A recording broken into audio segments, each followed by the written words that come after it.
and welcome to ECCB Connects. This week, Governor Timothy N.J. Antwine presents the Eastern Caribbean Central Bank's 5-year strategic plan. The plan focuses on the economic transformation of the Eastern Caribbean Currency Union.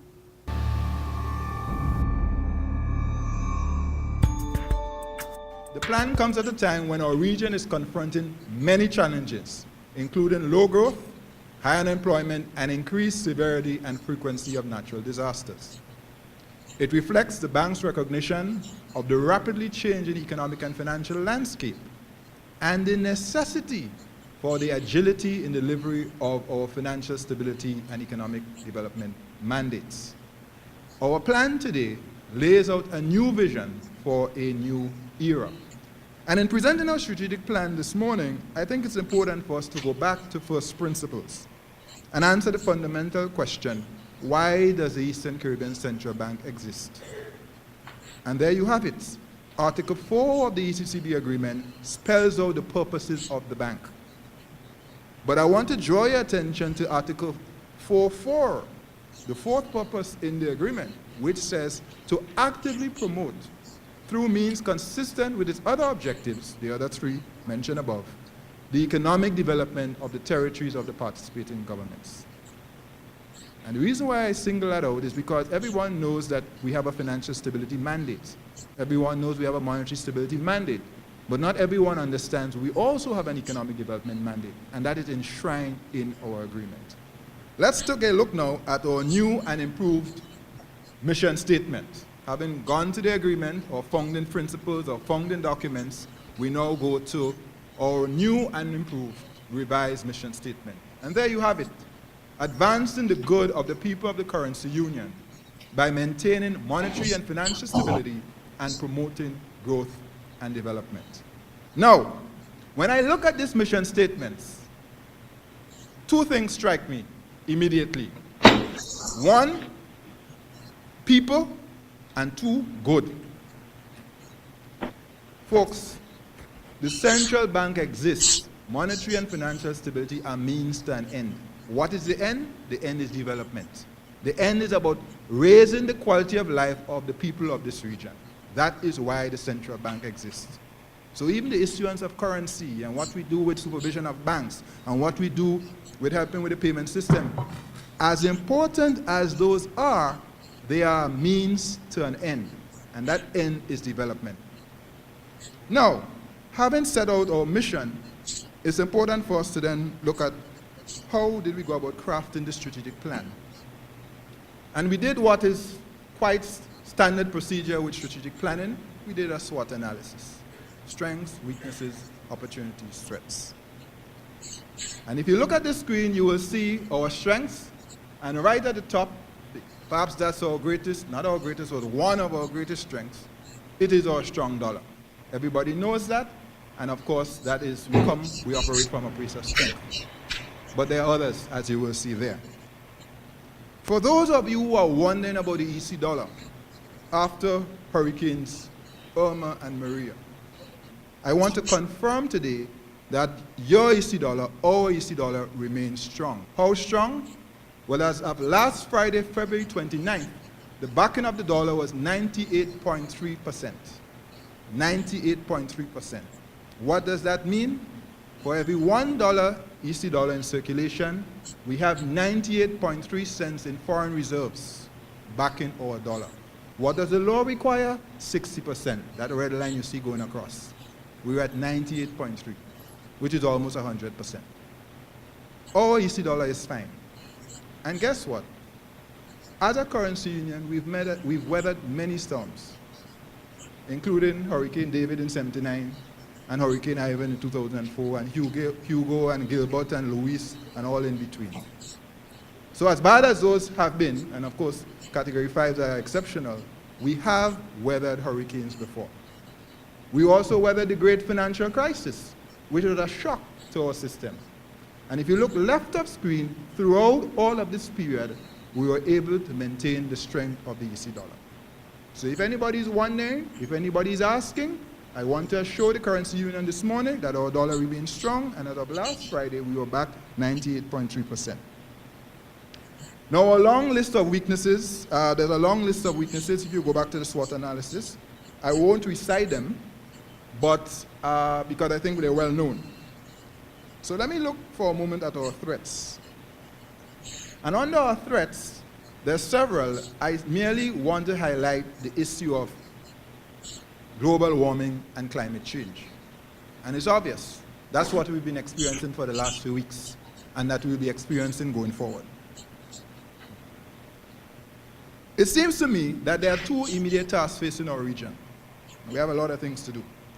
The first is to get the international community to fully embrace the reality that climate change is real and action is required now. That's number one. In taking action, we must confront the analytical absurdity and callous classification which puts our poor, vulnerable, small countries in a category described as rich, such that we cannot access concessional financing and grants for reconstruction. That's an absurdity. And if we didn't know it before, after Hurricanes Irma and Maria, we ought to know that now. So that next week and the week after, those of us who are in Washington will be making this point just as it was made in the United Nations at the General Assembly a week and a half ago. But we have to make this point going forward because it is very important for our reconstruction effort. Now, looking at opportunities, still staying with the SWOT for a moment, I see several, but there are two I want to highlight because the two that are most compelling for me are energy and technology. I truly believe if we're going to transform this currency union, this regional economy, our individual economies, we have to leverage green energy and we have to leverage technology. Those are game changers, and those are going to be extremely important for the transformation of these economies. Of course, I recognize that there are other strategic and structural reforms that need to be pursued, but I highlight these two for the moment. So how are we going to transform? How are we going to build a more resilient and prosperous ECCU economy? Well, the answer is simple, although the tasks are not. Socio-economic transformation. That is our response to how we're going to transform. How are we going to address prosperity and resilience? We have to transform. So what does that look like? Well, for us, and this is our interpretation in the central bank, it doesn't cover everything, but it covers what we think we can do and where we can influence. The elements that are key to achieving our vision of socioeconomic transformation are the following. A strong EC dollar. Of course, we have that and we have to maintain that. A strong, diversified, and resilient financial system. We're not quite there yet, although we have some resilience. Sustainable public finances. Well, of course, that's the challenge for all of our countries to varying degrees. Single economic and financial space. In spite of many decades of advocacy, we have not yet achieved the dream of a single economic and financial space in our region. And that is crucial to really leveraging this $18 billion economy, because that's what the ECCU is, an $18 billion economy with a population of 630,000 people. Many of us are still thinking in our own domestic space and not recognizing the space can be leveraged multiple-fold, exponentially, if we get it, that this space is not St. Kitts and Nevis or St. Lucia or Grenada or Anguilla or Montserrat. It is all 8, multiplied with a synergistic effect. Single-digit unemployment. For us, this is huge. That's why we said socio-economic transformation. We can't talk about development, even in the central bank, and ignore the social dimensions of development. And therefore, we focus on it, especially with regard to our young people. And when we looked at the SWOT analysis, you will see that we have under strengths an abundant pool of young people. That's a strength. But the weakness is high unemployment among those youth. And of course, the social pathologies that can emerge. So that's the focus for us. And then, finally, a striving and thriving citizenry. People are not just working hard, but they're actually getting ahead. They're making it, and they have a sense of well-being and a sense of progress. If you will, that will be, if you will, the happiness factor, the happiness index for our transformation process. So that, in a nutshell, are our elements. We now present the goals of our strategic plan. There are 5 goals that we want to achieve over the 5 years of this plan. The plan is 2017 to 2021. And I want to mention, I'm going to highlight as I go some of the initiatives under each goal in the plan. The first one under goal 1, maintain a strong and stable EC dollar. And here for us, the initiative that we want to share is to review and adopt a revised investment policy framework. So you know we manage our reserves. We manage the reserves of the currency union. And we've done a good job of managing those reserves over the years.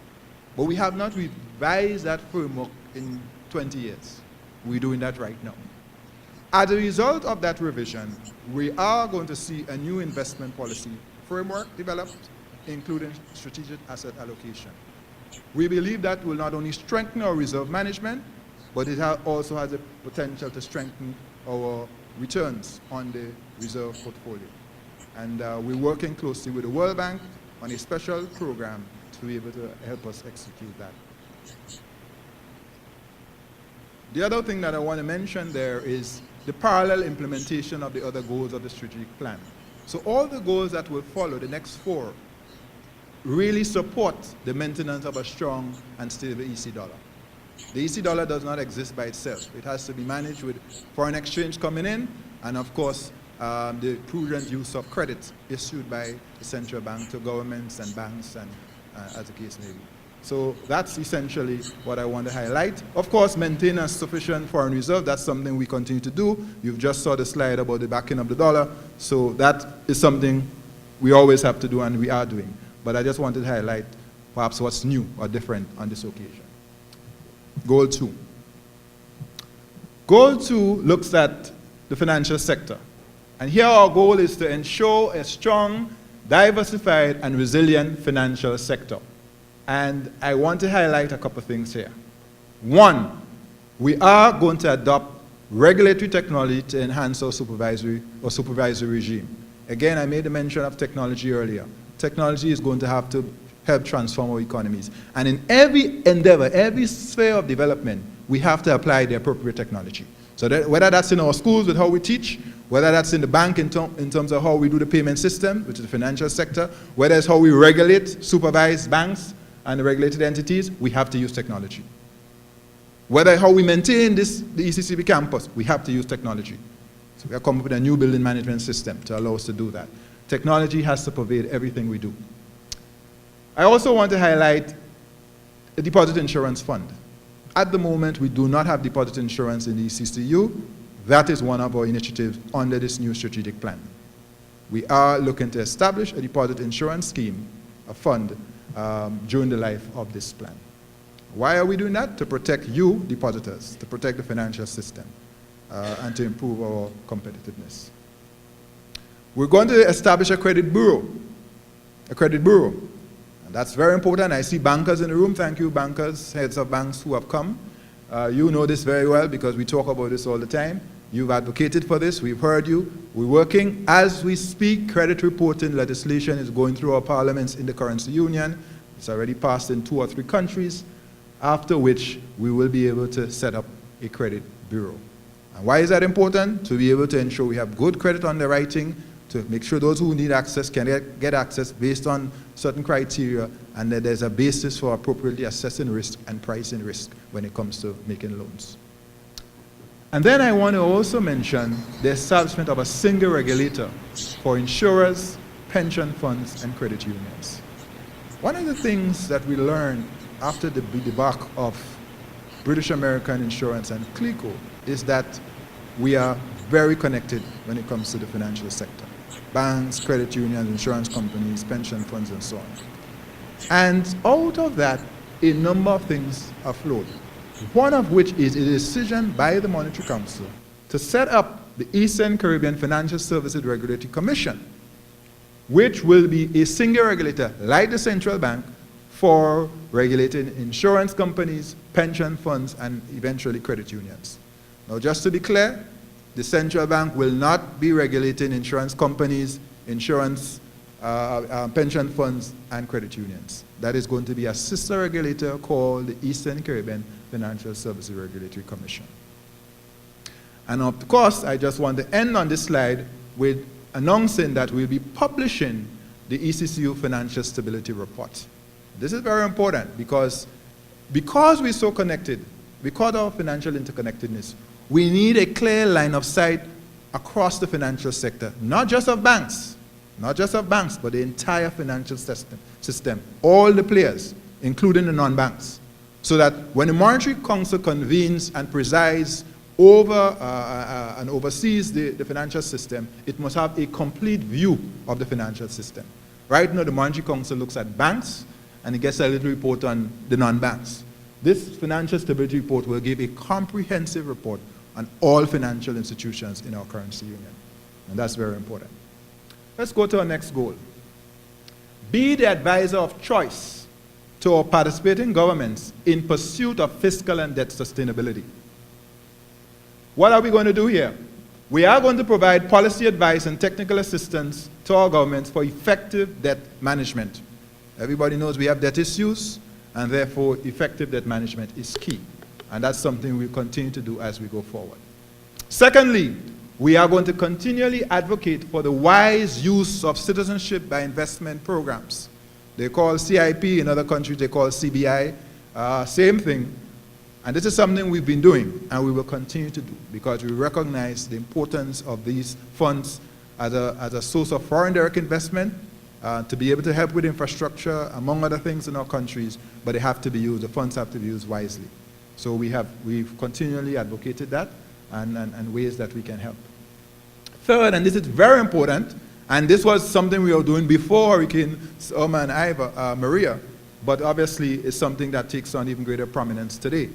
And that is to help our governments to establish a resilience fund that could be financed from the flows of CIP, CBI, and from climate finance. So at the individual level, these are funds that we want to help set up. But who is to say that we cannot set up a regional resilience fund? And the idea would be that we take a portion of CBI, CIP, and we put in there, and then we leverage that with climate funds. So that, if we put in $1, we could perhaps end up with $4 or $5 because we're able to leverage climate finance. Because as everything else, we have to be able to put something on the table ourselves as we look to build resilience. And in the case of Anguilla, Antigua and Barbuda and Dominica, to reconstruct. So the resilience fund is a very important idea. Some places call it a sovereign wealth fund. It's the same principle is involved. You save for the rainy day. And God knows it has been raining quite heavily around these parts recently. Fiscal responsibility legislation. So this is something we're advocating across the currency union, and we are going to provide support for governments which decide to adopt fiscal responsibility legislation. As we speak, we have legislation in Anguilla and Grenada.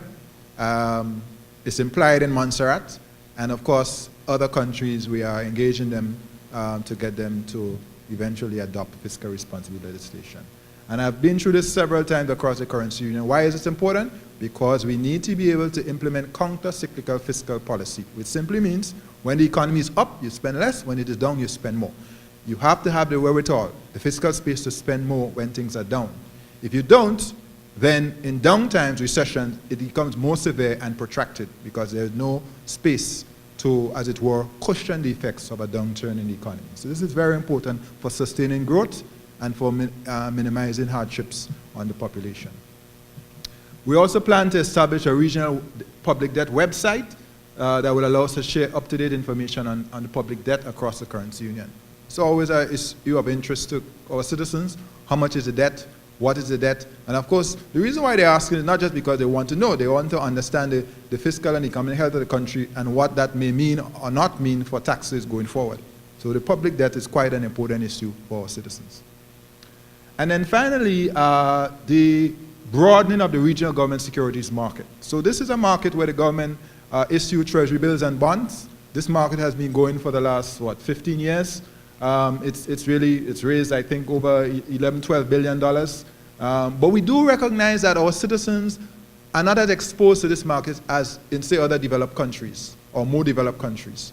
And we therefore believe that the time is right for them to see some investment opportunities in the market and, as it were, to be able to invest in that. So one idea that we are thinking about is a savings bond, which can be used, maybe a 5-year bond where you get a certain level of interest, obviously more than you get in your regular deposit situation, and that allows you to save and invest Because there's some of us who are saving, but we're not investing.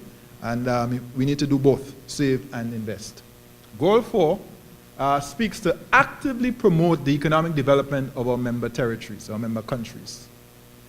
And here, what we propose to do is to refocus our research agenda, to focus in this period, not just on financial stability and financial sector issues, which we are doing and have to always do, but on the issues of growth, competitiveness, and employment. The aim is to get our economic growth levels up to 5% per annum. Where are we right now? We're doing about 2.5, 2.6 we did last year. So if we're going to raise the trajectory of growth, we're going to have to do some things differently. We're going to have to make some investment, and we're going to have to do some reforms. And our research agenda is key to advising our governments on how to proceed with respect to implementing and realizing our growth target of 5% per annum. We are going to work very closely with the OECS Commission.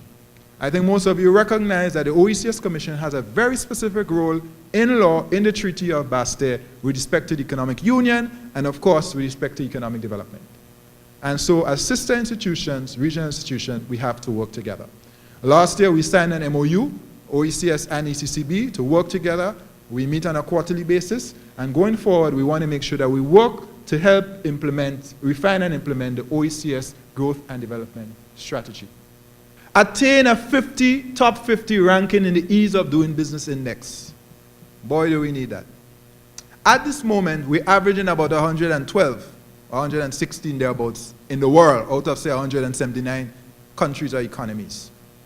We have to do better than that. It is too difficult to do business in this region. And while we've made some progress, it's not good enough. And I have been very candid across the region with all the cabinets that I've visited. We have to improve our Ease of Doing Business Index. And this is not for the World Bank or for the external community, although there's a benefit. It starts with local investors, the people who live here, the people who are born here, the people who have investments here. They too find it difficult to do investment and business in our region. But beyond our local economies, what about branching out beyond your shores to leverage a regional economy that is the $18 billion economy, so that a man or woman, a small business person in St. Kitts and Nevis or in Grenada or in St. Lucia will see opportunities to expand across the currency union? Well, right now it is difficult. If it's difficult for them, it is very difficult for foreign direct investors as well. It's too difficult. And therefore, there are things we have to do. Cut the red tape, modern land registries, faster processing times at customs, faster times at inland revenue, among a number of things that we have to do to improve the Doing Business Index. We want to get into the top 50 on average in 5 years' time. Establish a partial credit guarantee scheme to expand access to the financing of medium, small, and medium enterprises. Very important. Micro, small, and medium enterprises. We recognize in our region as we move around the issue of access to credit. People tell you they have a good business idea, but they don't have access. They can't get access.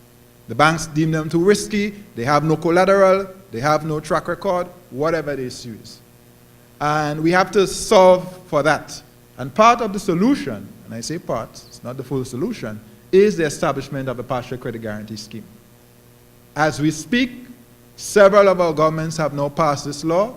Molly, if you're there, how many? 4, 5? About that? About 5 have passed it. We are on our way with respect to the partial credit guarantee scheme. So in due course, we'll set that up, and that will make a big difference. We are also going to continue to engage in our growth forum. And those of you who were able to attend over the last month, really, we have been across the currency union, led by Mr. Daniel Atherton, engaging you on the growth, in a growth dialogue on our growth and action plan, our growth action plan. So coming out of our stakeholders conference in March, we've then put together a plan based on what we heard from you. We've gone back out into the communities, grounding with the grassroots to make sure the plan has relevance and resonance, and we have been engaging. I know last week we completed Montserrat and Antigua and Barbuda, I believe. The only one that we haven't been able to, yeah, we actually did Dominica. We did Dominica. I think Anguilla was the only one we haven't yet done. And St. Kitts and Nevis. So 6 of the 8 have already been completed. So we'll continue to do that. We are going to consider the deployment of a limited portion of reserves to finance transformational initiatives for growth and competitiveness. This is not something the central bank has done in the past. We are going to consider. Obviously, we're going to be very careful and thoughtful, but we are going to consider that. Because we recognize that beyond advice and advocacy, the central bank may have a role in financing in very selected cases. Very selected cases. And that's something that we're going to consider. And that's why it's in our strategic plan. For those of you wondering, can the central bank do that? Is that legal? Well, look at Article 42. The bank may, with the approval of the council, administer or participate in corporation of schemes established for the purpose of the following. Insuring bank deposits. Anybody heard deposit insurance earlier? Yes, you heard that. That's in the law. Providing export credit insurance and guarantee. Anybody heard partial credit guarantee? Yes, you heard that. That's in the law. Providing guarantees for credit extended by, well, that's what that one is, and the others that are there. And look at E, financing economic development of participating governments. That's in the law. So we're going to apply the law very carefully, but it's something that we are going to give serious consideration to. We've actually started some internal work on that. Goal number 5, enhance organizational effectiveness to ensure responsiveness and service excellence. And here are the things that we're doing. Again, just a sample. Develop an enterprise risk management framework. And this is something we've already started. Last year we established an office, a chief risk officer, appointed a chief risk officer. We now have risk liaisons in every department. We have training as we speak. Our chief risk officer is in Trinidad and Tobago attending a high-level seminar and also doing some training with the Central Bank of Trinidad and Tobago. We are working on this issue assiduously, and we also engage in our banks, commercial banks, to ensure that they too up their game. Then we're going to restore and sustain the bank's profitability. I think everybody knows we got back into the black this year. Remember 2017? So the end of March 2017, I see Yvonne smiling. Yes, we made profit again. I think everybody knows we made $6.3 million. Years of losses. Now we need to sustain that going forward. And so that's a focus for us in management. And so far, 6 months in, we're on track. I'm not saying anything else beyond that. Green the ECCB campus. That's important. So here's the deal. We want to become, we meaning the ECCB, campus. We want to make the campus carbon neutral within 5 years. We want the ECCB campus to be carbon neutral within 5 years. You see how serious we take in climate change? And by the way, that was before hurricanes Irma and Maria. We're taking the lead to signal to the world that this is important for us. Because global warming is hurting us, it's eating up our corals, it's bleaching our corals, or it's hurting our economies, it's creating hurricanes, it's powering storms that are more severe. So what are we doing? We're not just talking and saying you have to take climate change seriously. We're taking it seriously at the ECCB. We're going to green this campus. We're going to transform citizenship engagement, and we've already started that. So I think you all know our weekly podcast, ECCB Connects, our use of social media, which includes Facebook and YouTube. We started those last year, and we have other things planned. I can't break everything this morning, so stay tuned. But we plan to use that because we recognize we have to meet the people where they're at, especially our young people, and engage them with messages to uplift them and to help them to develop themselves. Then we have to revamp our human resource strategy, because as a bank we have to make sure we're fit for purpose, we have talent, as well as, of course, we're managing the talent well to serve the people of the region. And we have to continue to change our culture using our STAR values. And what are those STAR values, by the way? Our STAR values are service excellence, teamwork and truth-telling, accountability, and results. That's the STAR mantra of the bank. And that's what we use to help us to be able to guide how we want to change the culture of the bank. So last December we had STAR Awards, where we awarded our employees based on who exemplified the STAR mantra in the bank. The implementation of the plan leads us to our vision. Normally you start the vision early, but I did the mission, and now I'm going to, as I conclude, I'm going to share with you our new vision statement. And it is this: to be a model institution, delivering exceptional service and influential policy advice to support the development of a thriving currency union. model institution, exceptional service, influential policy advice for a thriving currency union. That's the vision, or new vision. I conclude with these three key messages.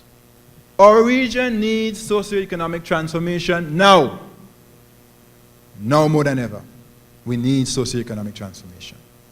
The ECCB cannot deliver socio-economic transformation on its own.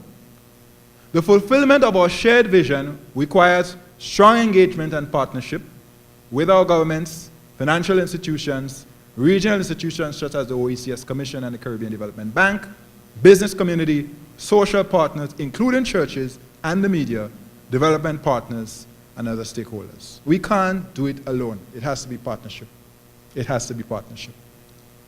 And finally, let us go forth with nowness, boldness, and togetherness. And I see the linguists diving for the dictionaries now. Nowness, what is that? Well, hello, I just made up a word. But if we're going to transform this region, we have to get creative, so I just created a word, okay? Nowness, a sense of urgency to get on with the task of reconstruction and transformation. Nowness, boldness, and togetherness. And that, ladies and gentlemen, is a sample, a snapshot of the ECCB Strategic Plan 2017 to 2021. Thank you very much. We've come to the end of this week's episode of ECCB Connects. You can access a copy of the ECCB Strategic Plan from our website. The address is at the bottom of your screen. Thanks for watching.